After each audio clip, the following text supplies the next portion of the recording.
Hey everyone, it's Chase Elleby and Joel Williams from Williams Elleby, and today we're going to answer the question, what is the statute of limitations in a personal injury claim?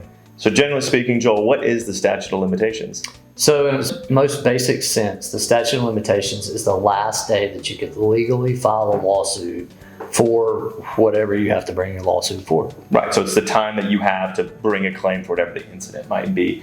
Now, with the statute of limitations, is it the same across the board? Meaning, is it the same for every state? Nope. And why is that?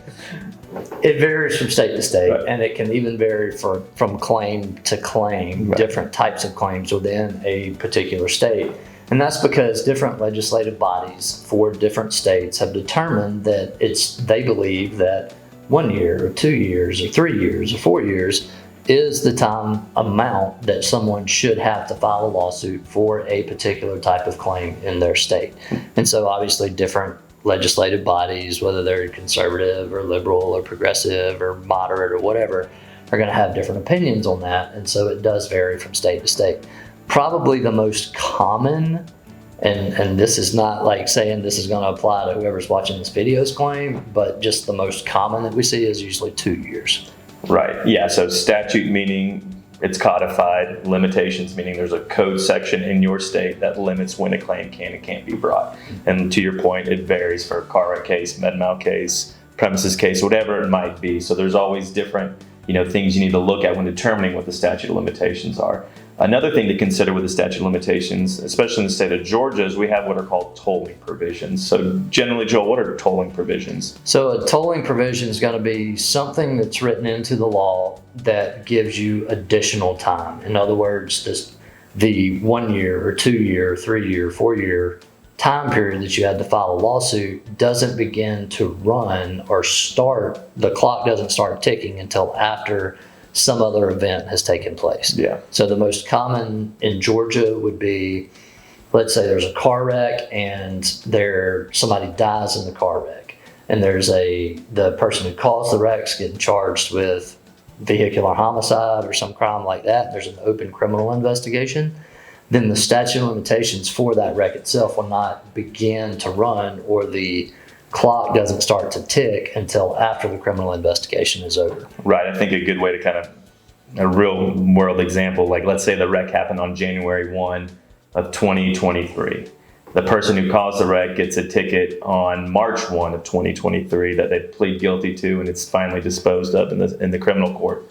Well, even though the wreck happened on January 1st, 2023, you really have the start of the statute of limitations is going to be March 1st of 2023, because that's when the criminal side of the case was resolved. So that's another example of a tolling provision. Yeah. So another thing that we look at with the statute of limitations is, when did the actual statute of limitations begin to run? We know it's pretty cut and dry with a car wreck. We know when that wreck occurred. But what are some of the examples, Joel, where it's not as clear cut?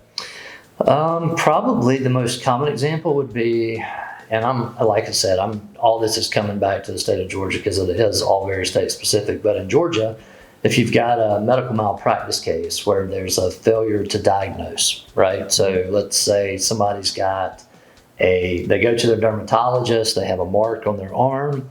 The dermatologist doesn't see this as melanoma, and then a year later they find out it is melanoma and it's spread to the lymph nodes and the person's in a bad ordeal. Well, that statute of limitations will not begin to run. The clock does not start ticking until the person has symptoms or some manifestation of what that particular disease is. So there's that type situation, and I'm drawing a blank on. Well, I think another example, especially in the medical malpractice context, let's say you go in for a surgery and the doctor leaves a sponge in, right? And you don't know that sponge is in there until you go 2 years later to have it maybe fixed or revised, and they open you up and they pull it out. Well, you learned of the incident or of the harm 2 years after it actually took place. Mm-hmm. So that would be, okay, well, the statute wouldn't run until you actually learned of the incident, even though the harm occurred 2 years prior, but you didn't have any knowledge of it. So there's no way to know to even bring the claim. Yeah, so. And then that's one of those weird things, like in Georgia, in most medical malpractice cases, you have 2 years from the date of the injury. Right. In a retained foreign object case, you have 1 year from the date that the retained foreign object is discovered. Right. Which also brings us to another point, closely related to statute of limitations, but not the same thing by any means. It's what we call a statute of repose. So you want to tell us about that? Sure. Just generally speaking, the statute of repose, I look at it as like just a hard stop date, right? Like no matter how many tolling provisions you can stack on to when that incident recurred, the statute of repose says you can no longer bring this case no matter what. Yeah. Just off the top of my head, there's a construction statute of repose, which I believe is 7 years. So even if you have time to toll the claim, if it's past 7 years, you can't bring the claim. So the statute of repose, again, just like the statute of limitations, is codified. So there's different statute of reposes for different claims, and they differ from state to state.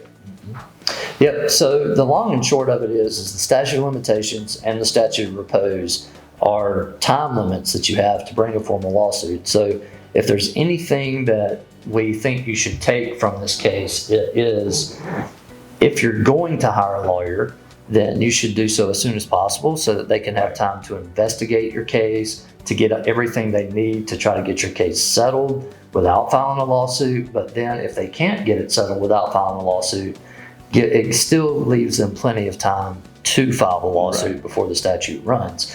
And the same thing if you're handling your own case and you're not going to hire a lawyer, you should get all of the things that you need to prove your case and try to get it settled well in advance. Don't wait until the last minute, because most lawyers, if you call them 2 days before the statute of limitations runs, are not going to be able to take your case. So go ahead and get all your ducks in a row early on, and present it to the opposing insurance company and try to get your case settled well in advance of the statute of limitations or the statute of repose. And that way, if you can't get it settled, you still got plenty of time to file the lawsuit. Yeah, exactly. Don't wait till the last second. That's exactly right. That overall thing, don't wait till the last second. Yeah. So, well, we hope this video has been helpful to you. If so, give us a thumbs up, hit that subscribe button. Otherwise, we will see you next week.